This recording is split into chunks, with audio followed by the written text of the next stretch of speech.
Well, thank you all for coming. This is the first Q&A, or did you do another Q&A already? We did a Q&A on the last panel. Okay, so first Q&A with Dore Kraus from Ultraman Towards the Future. Welcome, Dore. Thank you. Wow. Want to maybe tell everybody a little bit about your Journey? yourself and your journey into Ultraman history.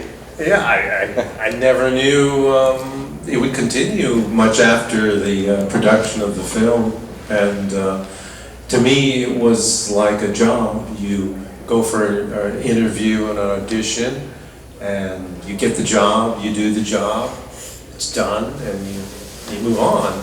And when my agent in Australia told me, hey, if you get this job, you'll become a legend, I guess he was partially right, where I think it continues to go on, and maybe long after I'm on this planet, my image may still be here. So in that way, could be good, could be bad, depends on how you look at it. So, it has affected my life in many ways, but not in the way that a well-known actor in America, they can't walk the streets, you can't go here, you can't go there. I've only had one person in the history of this film, a fan that recognized me in a shopping mall, and it was actually a child, believe it or not, that looked at me and tugged on mother's skirt saying, oh, it's Ultraman, it's Ultraman. And then the woman comes up and she recognized me too, and that's the only time that it ever happened to me. So I can go wherever I want to and don't have to worry about anything because I'm just a regular guy. So when did that happen? Was it when the series was on TV? Yeah, I think it was. I think it was in the States. It was in the States, but it was probably in the 90s. Or early 90s. Yeah, early 90s. Yeah, I actually didn't come out until 95, I think. No, Was it on television? I remember seeing it early. It was being broadcast. Yeah, there was cable, but it wasn't, nearly what it was even like 10 years after. There was so many cable channels. Right. But I remember seeing it on, on TV. Yeah, maybe TV, around 92. Okay. It was still playing. I know because in 95, I believe it showed in Japan at the movie theaters. Yeah. Because a friend of mine that lived in Japan said, hey, the film is on, and it's a movie. And I said, it wasn't a movie, it was, many episodes. And I learned later that they combined pieces of all the episodes. Some episodes to make a... I don't know how they did that. So, backing up a bit, how did this role come about? Like, explain your career at that time, like becoming an actor, and then what led to this particular role? Or as Jack Shindo? I was finishing up a movie with John Savage, who was in Deer Hunter, and he was in Australia shooting a film, and they wanted me for that film, and I just finished that. That was in Melbourne, and I guess my agent found out that they were looking for somebody that was Japanese for this role for Ultraman, and because I was half Japanese and half non-Japanese or European, he didn't know if I was going to get the role, because sometimes they want somebody that, if they're looking for somebody Japanese, they want somebody that's Japanese looking. I actually, when I got back from Australia, they were interested in me for Sean Connery's movie, The Rising Sun, yeah. And the character they wanted me to play was, I think his name was Eddie Sakamura, who was kind of like a playboy player type, driving around in a Ferrari. And I auditioned, and they really interested in me, and they called me back again. And then apparently, either the executive producer or the director said, he doesn't look Japanese enough. So I lost that role because I didn't look Japanese enough. And I might have got this role because I looked not 100% Japanese, and this was meant for the US market and the Australian market because it was the first English-speaking Ultraman ever made. So maybe that's why they thought it would be good, because I didn't look 100% Japanese. But I went to an audition like you do for every film, and my agent said, hey, if you get this role, you'll be a legend. And I didn't know what he meant. I said, what are you talking about? And he says, well, Ultraman is really well known in Japan. And I said, I don't know what it is. What is it? And he goes, oh, it's this guy who wears like a red and silver wetsuit. And I said, and then all of a sudden the wheels of my mind started turning. You thought that was your character who was wearing the wetsuit. Yeah, but what it turned out to be was I saw actually an episode of the very first one, like 3 o'clock in the morning on U.S. television when I was much younger, and then I knew what it was, and I go, oh God, I'm gonna have to be running around in a wetsuit, silver and red wetsuit. But so I was told that they auditioned 700 people, and there was a lot of competition, so I didn't think much of it. So they wanted me to film. They interviewed me, or they want to see what I look like and interview me, and then immediately they said, we want to fly you to, I believe it was to Sydney, where they had a warehouse where they were building things. So they flew me. Actually, I think they had no commercial aircraft to fly me, so they flew me in a Hercules, the old aircraft, and I was sitting in one of the nets. Yeah. So anyway, we flew up to Sydney. You were being deployed. I was being deployed. Yeah, that's what it was. So I got there, and I remember going in, and they walked me through these giant hangar, and I saw all these cities, and then I saw robots of all the, kaiju, and I go, my God, I said, this is like Star Wars, and I was so excited. I said, wow, if I get this role, this is maybe, a big thing. So I was there, and then I think I was, they met me, some people met me, talked to me, the director met me that day. And then I went back home, didn't hear anything of it. And then I think a couple days later, my agent said, I saw in the newspaper, and they said they hired a fireman, an Australian fireman, to play Ultraman. And I told my agent, I said, what's going on? He goes, well, they haven't contacted me back. I said, well, that's because they hired a fireman, an Australian fireman, to play the part. And he goes, no, they haven't hired anybody yet. And I said, it's in the newspaper. I said, they hired a Japanese fireman. I mean, not Japanese fireman, Australian fireman.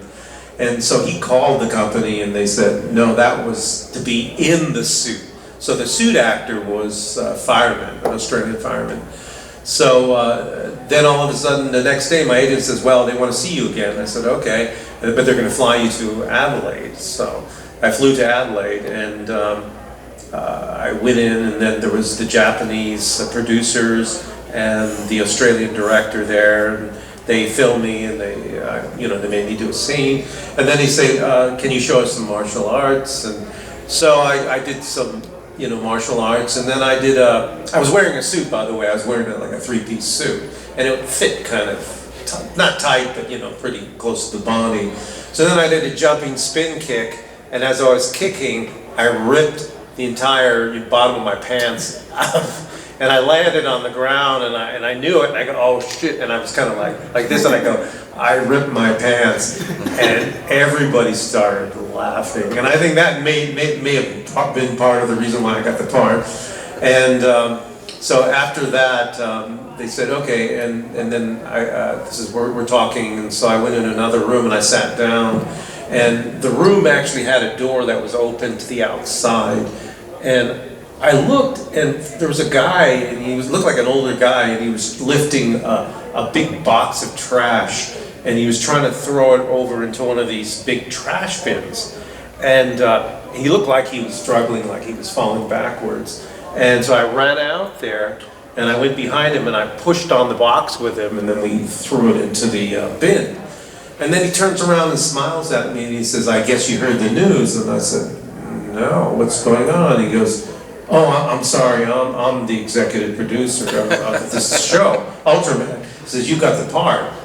And I go, I didn't know that. He goes, oh, they didn't tell you? And I said, no. I said, oh, okay, I'm sorry. He says, well, unofficially, you got the part. So, then, I don't know if it's because I helped him throw the trash out or what, but that's basically how it went with the going from, to the show. I like how he was the executive producer, but he still takes the garbage out. That you know, at shows the end of the day. Or whatever. It makes for the best. Ultraman Towards the Future, Ultraman Great, you know, as it's called in Japan, was a Tsuburaya co-production with Australia, but they were targeting the American market, so everybody obviously had to speak Japanese. But why do you think? Sorry, Japanese. They had to speak English. I'm sorry. Yeah.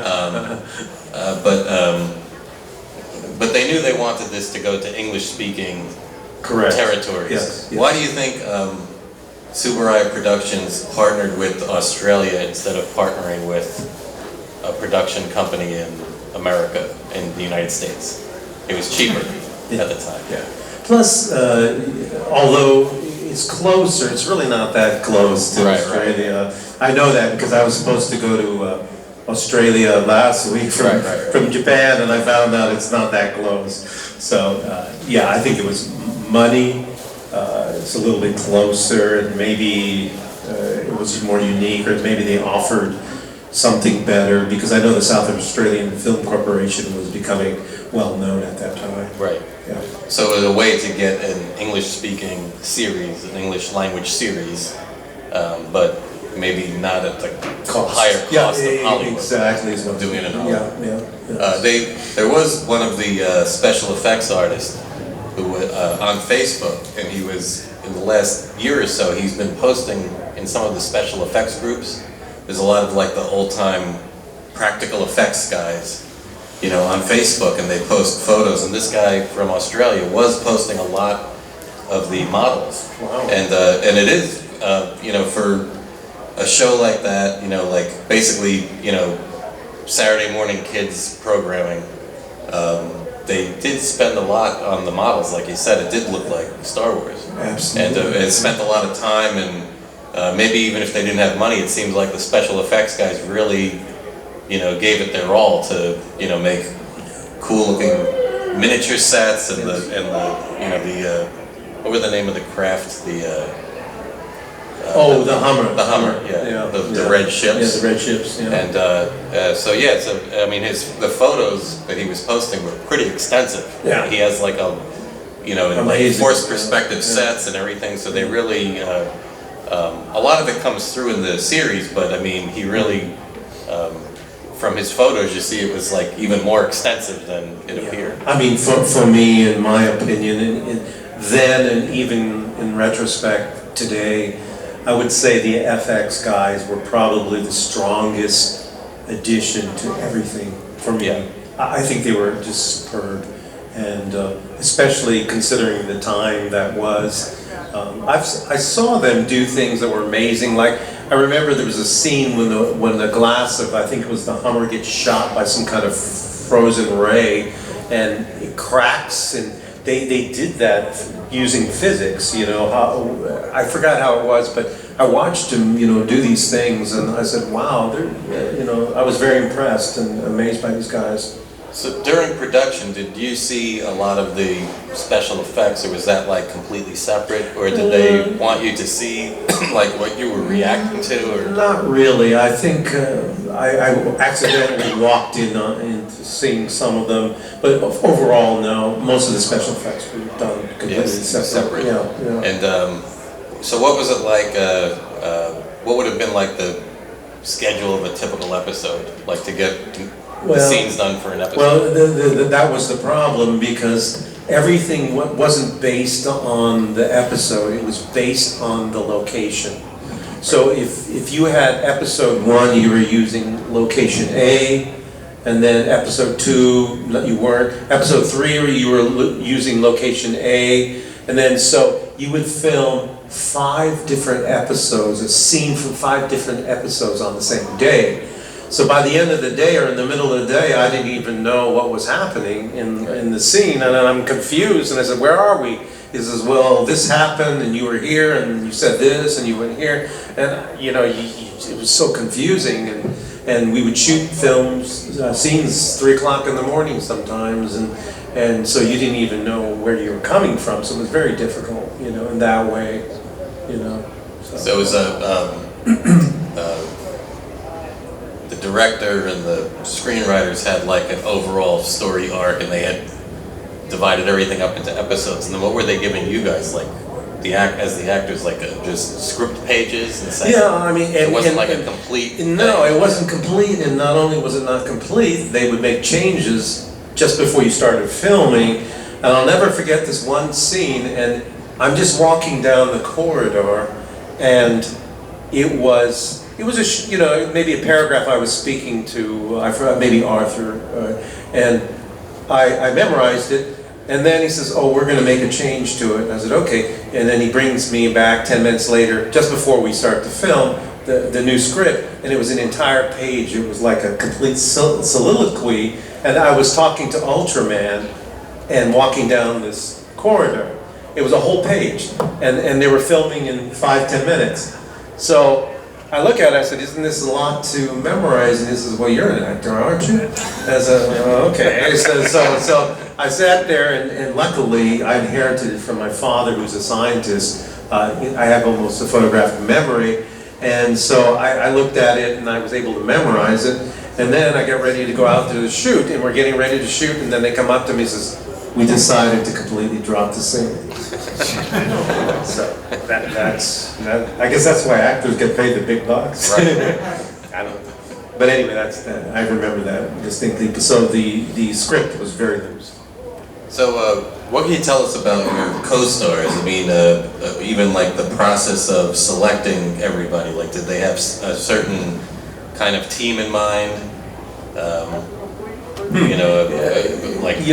think that's my vision of that. I had no part of it, so basically I got stuck with whoever they chose. Were your co-stars selected before your part was? Some of them were actually. I was actually probably one of the last to get selected. I think, because I know Gia Carides was early, and they wanted Gia because she was a very popular, well-known actress in Australia.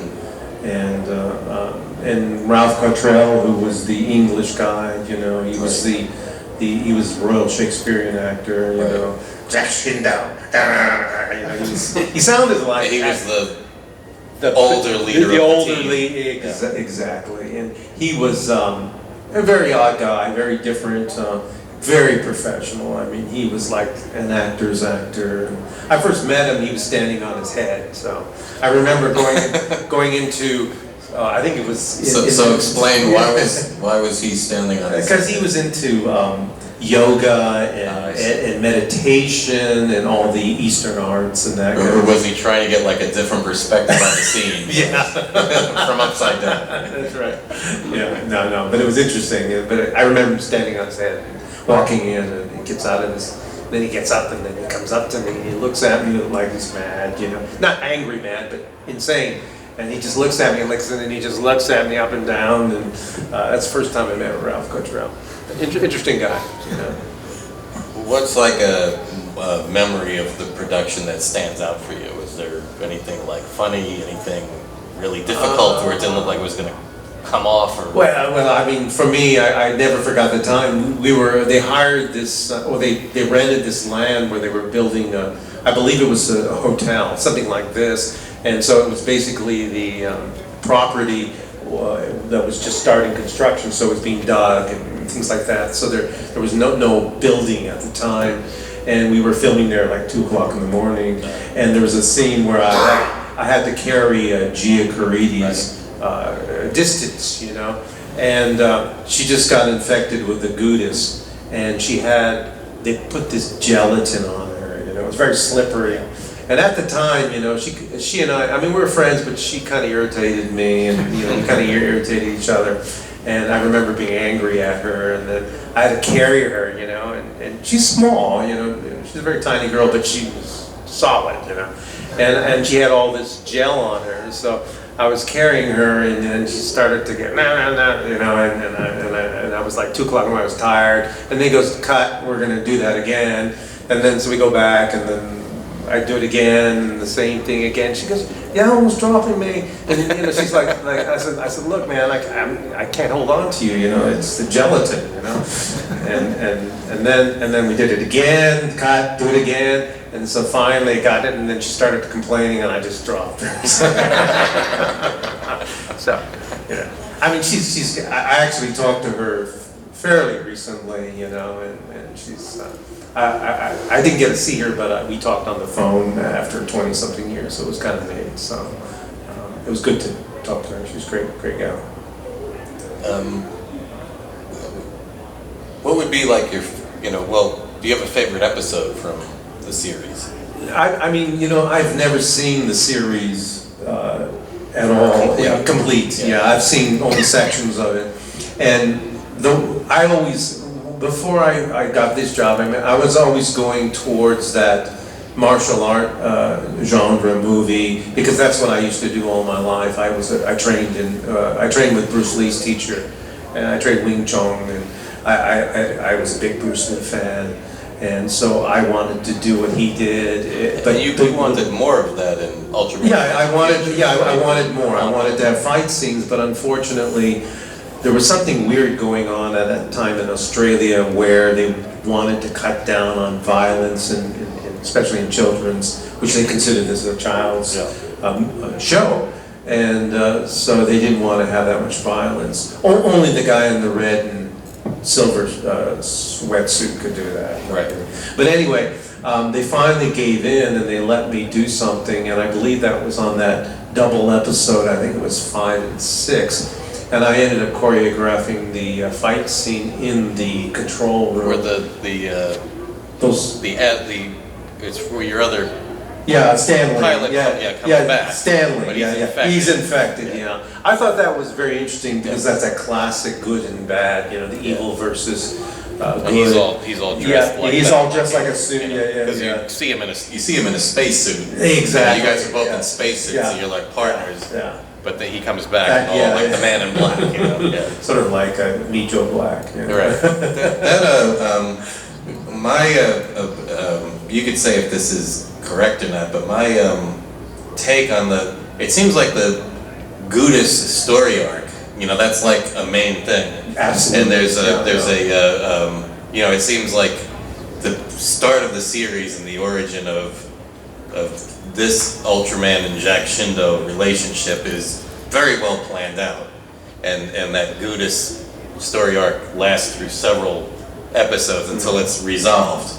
And it seems like that's what the plan was, and then they needed something else, and then there's like these other episodes. But the other episodes don't seem to, episodes that follow it don't seem to be as solid as that initial, maybe it's 2/3 of the episodes, that story arc with Gudis. Yeah. Well, they knew about the COVID back then, you know, so that's the infection of the Gudis, you know.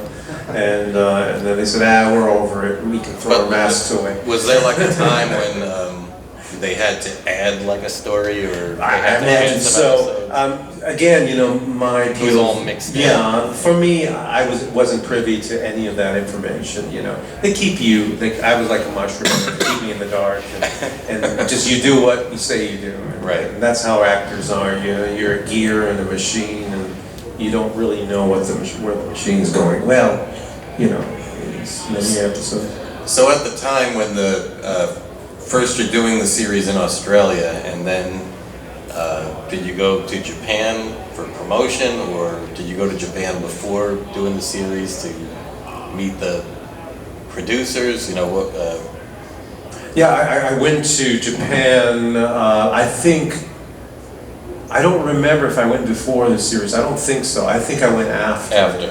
And so I don't remember much about that, which is interesting, and I don't remember a lot about Japan because I think I was on a specific schedule, and I think I was only there for a couple of days each time I went. I remember going the one time you know, going to dinner with Subaraya and the different people. And the president of Subaraya. Subaraya at the time, and I remember, my memory of things is just faded, you know. I remember. I mean, I remember so much about the trip I just had, which was just last week. But you know, back then I just don't remember a lot about it. You know, I remember sitting with the producer, Suzuki. I forgot. Yeah, and I didn't know who this guy was. You know, he was sitting there, he was quiet, and we were having dinner. And I said, so what do you do? And he goes, his English wasn't good. He goes, I have a shirt factory. I said, oh, he says, you know, a shirt factory. So I thought maybe he was an investor or something, and he was just at the dinner table. And then, you know, conversation goes on, we're having dinner, and then I finally decided to ask him another question. I said, what kind of shirts do you make?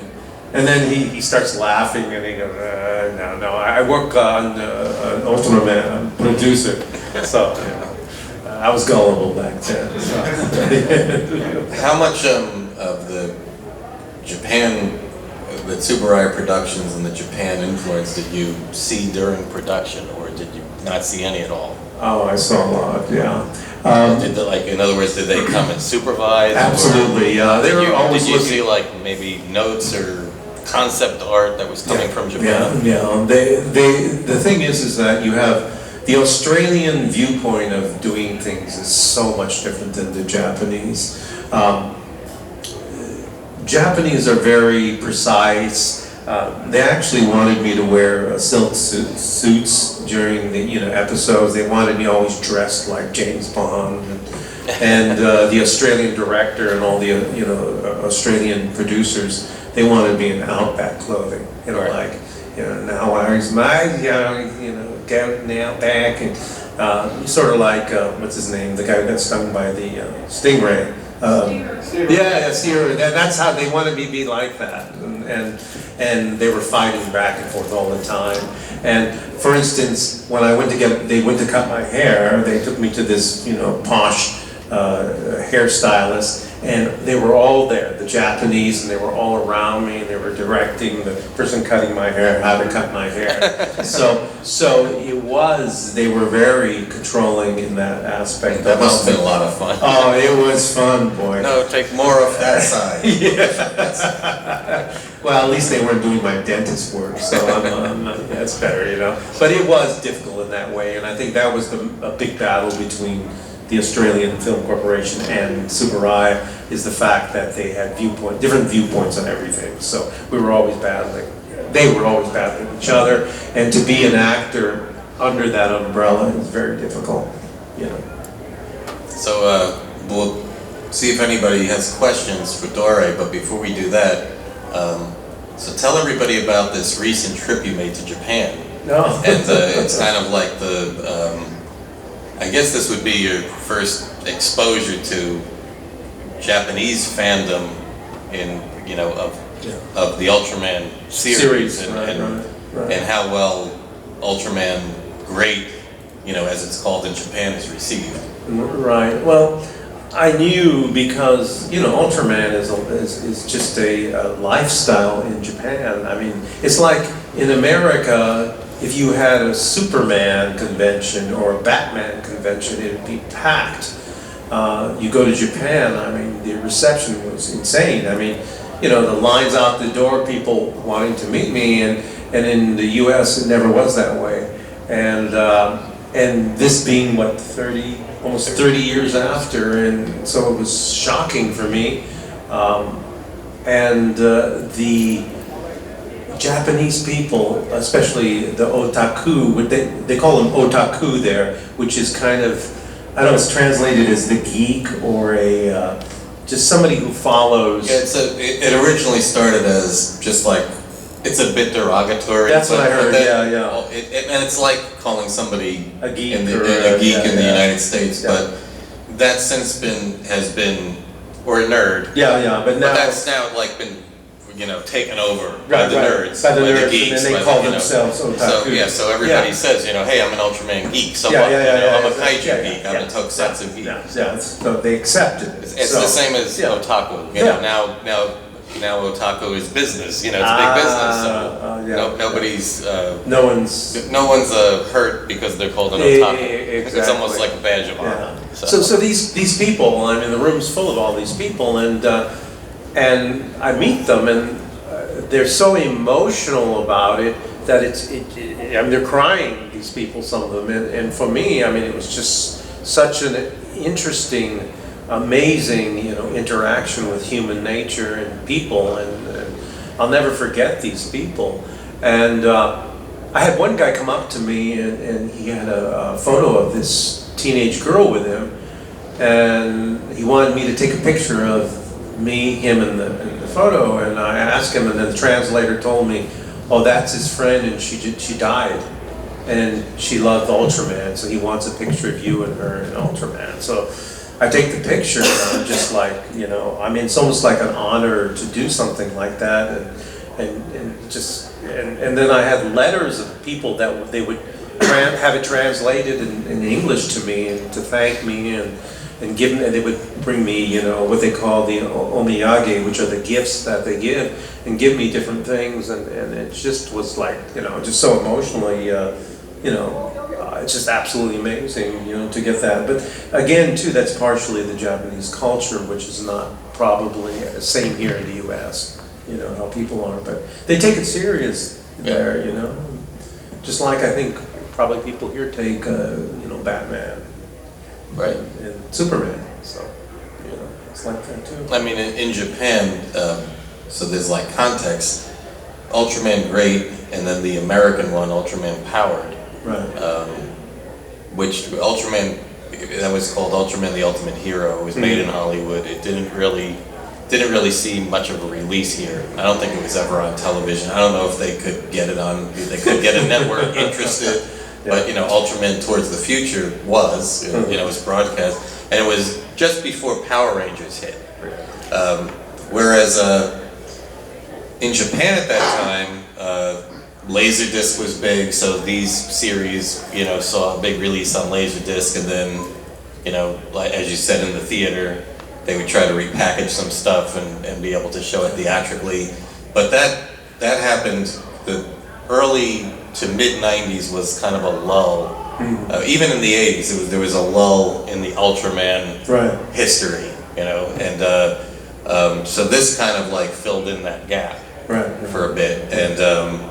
And then that's when the Heisei Ultraman started up again, and there was a very popular series called Ultraman Tiga. And they still do Ultraman Tiga, like a variation on that. But that kind of comeback was very popular, and there's really been like an Ultraman now ever since.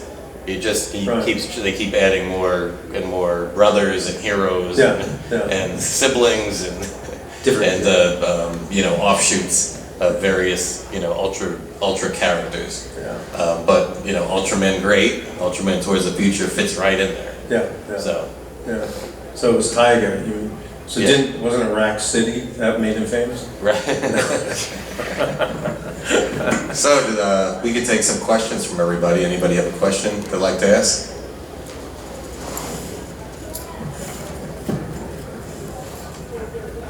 So the most recent event where you got to visit kind of fans in Japan, was that your first time meeting Japanese fans and seeing how the series was received over there? Well, I've been to Japan maybe, I think 4 times, and I don't think I have ever gone as a, for a fan-based meeting. They were always for the company, for Subaraya. So I would say yes, this is the first time where I had interaction, where it was a fan base, meeting a fan base. So yeah, it was the first time. Yeah.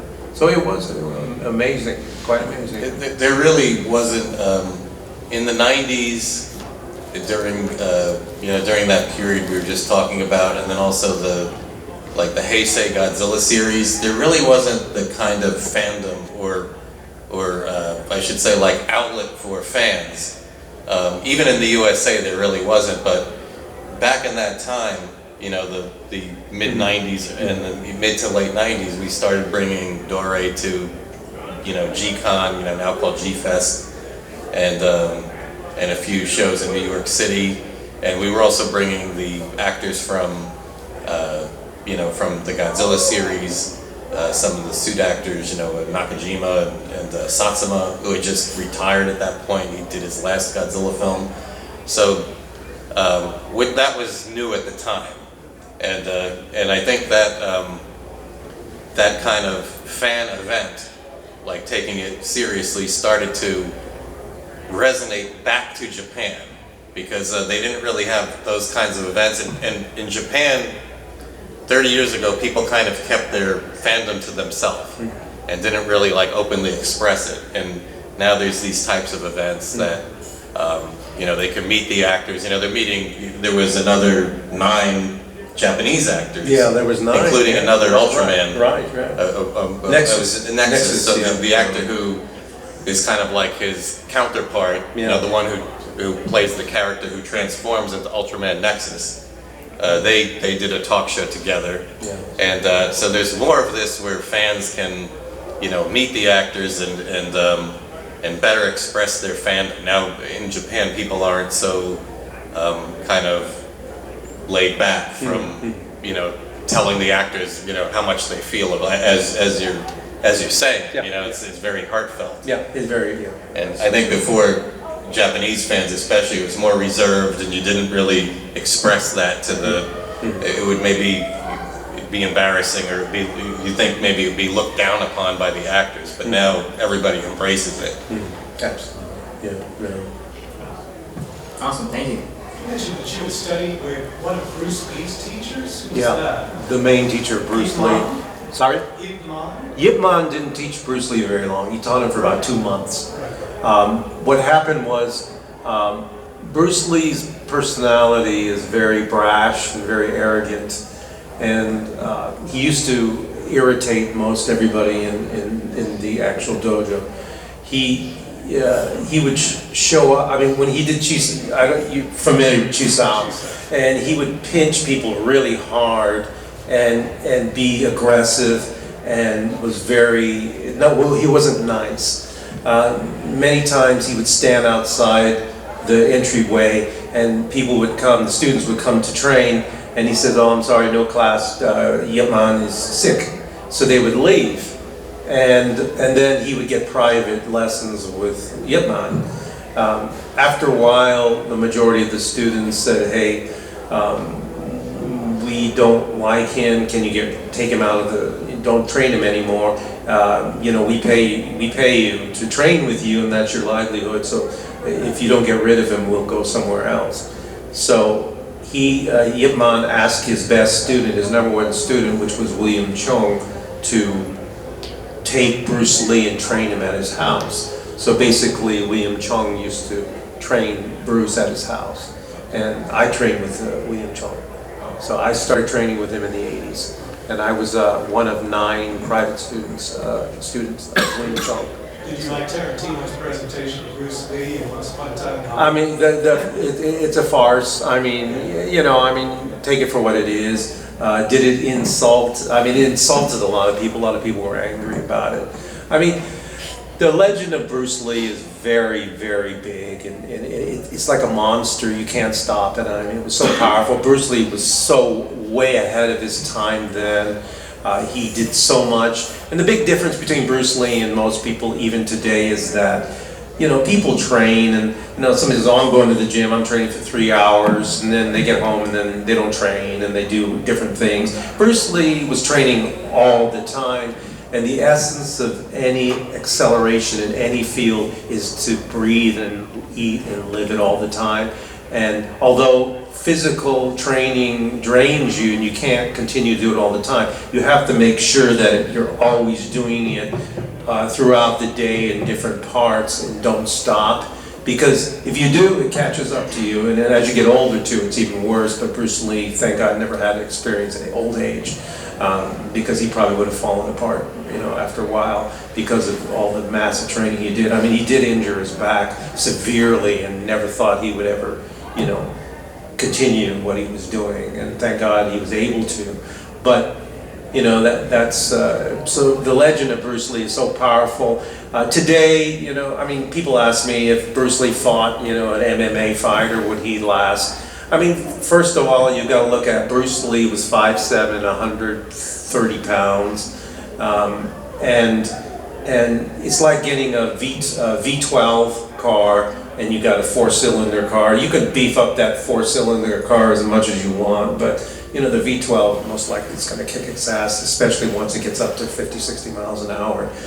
Bruce Lee was a small guy. For his size, he's extremely strong. Of course, usually the lighter weight people are much, much faster in movements, but that doesn't mean everything. Just because you're faster than somebody else, I mean, you could hit somebody 5 times and they can take, the blow, and then they come after you, and then So Bruce Lee was this unbeatable legend, and at the time he did a lot for martial arts, and he was amazing, and he's the one who actually incorporated using a variety of systems and finding the pureness of martial arts. Just like anything else, finding the most efficient way to do things, the quickest way and the strongest way, and he was able to do that, and that's what it is. And just because you train with Bruce Lee doesn't mean anything, because you are you, and what you do with it is what counts. It's not, where it came from. It's what you do with it, and that's in anything in life. Yeah, the Tarantino, the episode of Bruce Lee in the Tarantino movie, it's also told from the perspective of now. It's looking back on it, but it's not. But it's just unique. Yeah, Bruce Lee had always been presented as a hero to that point. Yeah, well, it's also not being presented as what he had to go through as somebody of Chinese origin, Chinese ancestry back then. Wasn't very well respected. So if he was, being assertive and aggressive, there was a reason for it. Absolutely. And there was there's just like the things that he wasn't given credit for, like the series Kung Fu, and they hired American. Yeah, they hired American. But it's also interesting that you bring that up. That's true, because he had this dream to present martial arts. I mean, he was doing movies in Hong Kong with the Run Shaw, the brothers, and he wanted to bring it to America. But what they told him? They said, "You're too short and too Chinese." So the essence of racism, and he overcame that, which was fantastic for Asian, Asian Americans or Asians. Yeah, and what? I repped some of the, like a stunt actor. He's stunt actor, became stunt director, became director. Craig Baxley, and he comes from a long line of stuntmen, and not to say that they were, misogynist or anything like that, but I mean, it was the boys' club, and nobody says about those guys, that they're anything but, stunt actors. But as you're saying, it's like, you're too Chinese to do any of this, and or the same as like Shinichi Chiba, Sonny Chiba, who was my client. Chiba-san always said, I'm not a martial artist, I'm an actor. He uses martial arts the way he explained it, and the reason why he started Japan Action Club, which is what provides, all those other guys, Kitagawa in there, those are all his protege. They're all from Japan Action Club. Fukuzawa, Kamio, now called Japan Action Enterprise. Chiba-san says he started that because if you can perform that rigorous, training, your body is now ready to act, and that's how he approached the incorporation of martial arts into acting. But he felt, I'm an actor first.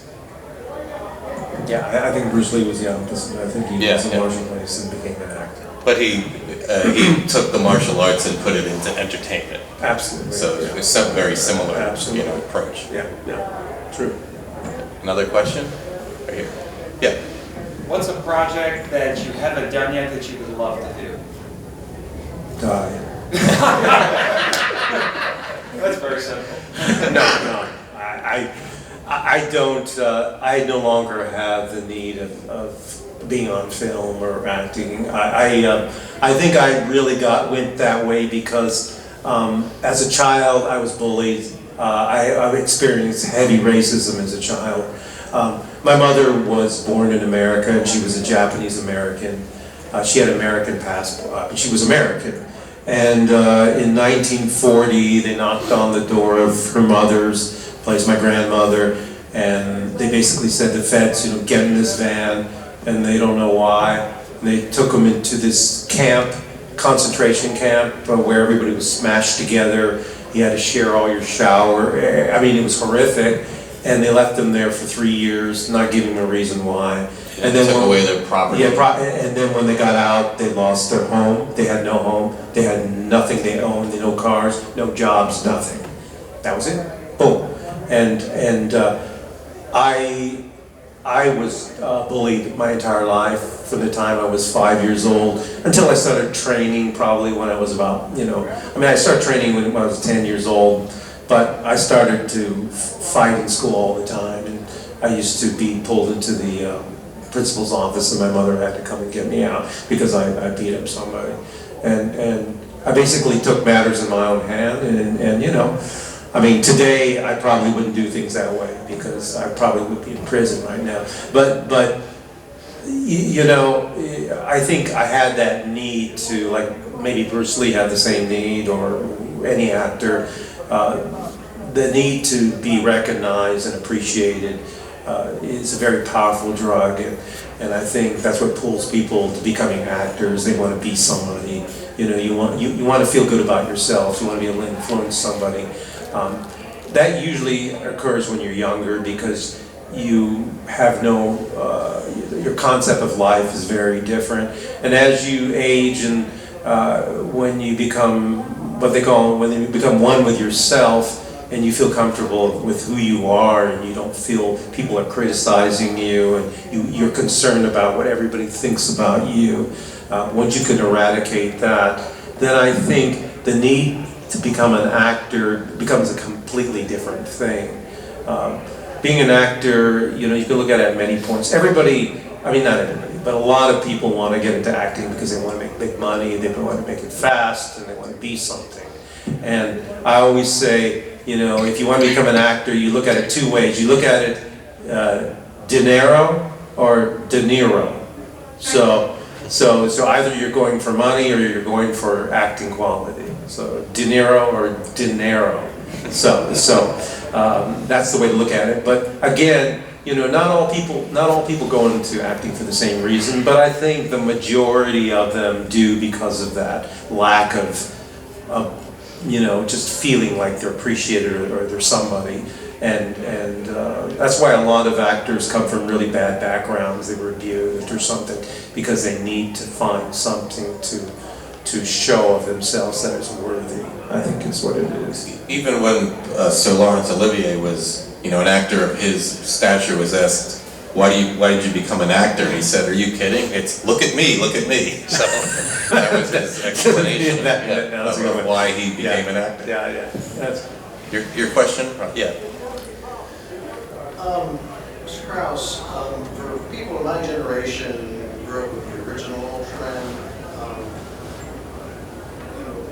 towards the future was certainly something new and something different. But for people of a certain generation, your program was their introduction to the Ultraman character, the Ultraman franchise, universe, whatever you call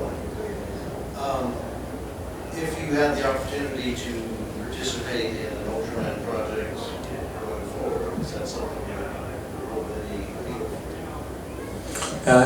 I've been asked that before, that same question. And not ironically, but I had a mysterious letter that was sent to me. This wasn't recently, but this may have been maybe 10, 15 years ago, and it was a weird letter. I looked at it, and where it came from was a translation company or something, and basically it said the same thing. We're thinking of using you in a project and blah blah blah. And I think, but it was all secretive. Didn't know what it was, didn't anything. And so I asked my agent then, and I gave him the letter and everything. So he contacted them, and basically, and then I guess he scared them away because he made up some kind of great sum of money he wanted, to get. I think they just kind of got scared away. But the Super Sentai, Toei's Super Sentai series, they do kind of what Roger here is suggesting, that they bring back a lot of characters from 20, 30 years, and sometimes from just 2 or 3 years ago. The same actor comes back and plays the character, but sometimes it's 20, 30 years before Right. those actors come back. Would you be interested if it was It's something. an authorized Subaraya production and, Yeah. and the character Because came back? I mean, they don't do that much in the Ultraman, but Right. they're starting to do it Yeah. more with the characters, not really the drama side actors, Right, but with the actual Ultra characters, they have a lot of team ups. Mhm. But if they were to do something Oh, like that, it would be interesting, but you've got to consider a couple things. First of all, I mean, if it's a Japanese production, would I be the only, non-Japanese? Would it be done in Japanese, English?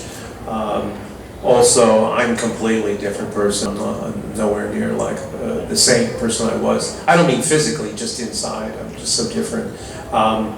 Yeah, I mean, But it would be interesting. Yeah, I think to it'd be continue fun. I look at Jack everything as Shindo character. is an adventure, and when you turn down the ability, for instance, if someone says, hey, you want to travel to Africa, you want to go here, you want to go there, if you turn down these opportunities, they always connect to something else. And I've found in my lifetime now, whenever anybody comes up with ideas or they want to see something go somewhere or do something that's not my general standard of living, whenever that happens and I say yes and I do it, I always meet somebody that I connect with in all different fields that changes my life or connects me with another group of people that can change. And I think that's the essence of what life is to be able to connect with as many people as you can. When you're younger, I didn't want to do that. But now at my age, I'm pushing 70. And for me, that, whenever I get a connection and I meet people, that's what life is. I mean, it really is. It's not about grinding away every day trying to make money, and have this and have that. It's really the human meeting people and interacting with human beings, because that's what it's about. It's your soul. That's life, really. Everything else is just. And because of the characters like Ultraman, Yeah. you find out that we all have a lot more in common. Absolutely. All around the world. All Different around the cultures. world. That's one thing too. We just speak a different language. Like the original, as Roger's mentioning, was shown on television here. Right. It wasn't like Power Rangers where the American Power Rangers, the production company took the series and cut the Japanese actors out and just used the action, the helmeted heroes action scenes, and put American actors in. We saw Ultraman, the original. We saw all the Japanese actors. They were dubbed, but you're still seeing the Japanese actors. Absolutely. So my generation and like Roger's generation, we grew up very comfortable with Japanese culture. A different culture around the world. We recognize the things that are that we have in common. Whereas like my parents, just one generation, my parents were children during World War II, Right. and they were very suspicious of Japanese people because that's what that time was like. But it's like so just something as as easy as a pop culture character coming over from another culture and the children of the World War II generation being experienced, being exposed to that says, oh no, I have a lot more in common with these people and are But suspicious of them. a lot has to do with the globalization of everything in the world because of the internet. Yeah. And we know things about all different cultures around the world, and they know about America. They know too much about America. I mean, you got McDonald's, when I was in Japan, Starbucks, McDonald's, everything. But everybody knows about everybody, so we know about things. I mean, we knew about Godzilla and Ultraman, but now there's more intimate or more crossover where we know very, very well. It's just like food, and like you go get sushi, and 30, 40 years ago, they said, we'll go get sushi, and they go, what's that? Most Americans go, what's that? And today we know everything about everybody, and everything's becoming globalized, where everything is becoming kind of part of everything else. And it's a good thing in many ways, but it's bad in many ways in that the very special characteristics of something are starting to disappear. That's the negative part of globalization. Yeah. We have any more questions? I think we have time for one more. Make it a good one.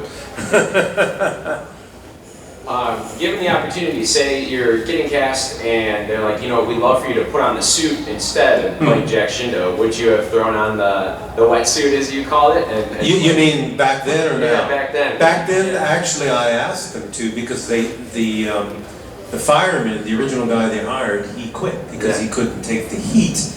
And all the stunts and everything, I mean, that was up my alley. I mean, I could do the back flips and the kicks around my head spinning. I could do all that stuff. I mean, better than they could. And there were a few, but what what you're suggesting, there were a few in Japan who did both. Yeah. One of the first generation students of Shinichi Chiba, is a man named Kenji Oba. And he started out as a suit actor. Right. But I guess they liked his look, and he was in Battle Fever J, and he was playing he was originally a suit actor in a series before that, but then I guess they liked his look, so he was cast as one of the main, the 5 Sentai team characters. He was cast as one of them, as the human, the unmasked version, but then he was also playing the masked version. So there are a few, he started as a Japan Action Club stunt actor or action, star. But getting back to your question, I asked him if I could do that, and their reply was, you can't get hurt. Because if you get hurt, that's it. It all shuts down. It's all shuts down. So that's what was their answer. So yeah, I did ask He that. didn't get asked to do it. Yeah. He asked. I asked them to do it. That's a unique situation. Yeah, that makes sense because Fujioka, the original Kamen Rider, Yeah. he also played the mask version. Yeah. He got hurt, and then they had to recast for the new character. Right. For a while. Yeah. When you get hurt, it's a long time. And the older you get, the longer time it is. So, I've experienced that. Well, thanks everybody for coming and for your questions. Thank you so Dore much, will be here everybody. all weekend. Please come and visit him. Thank you.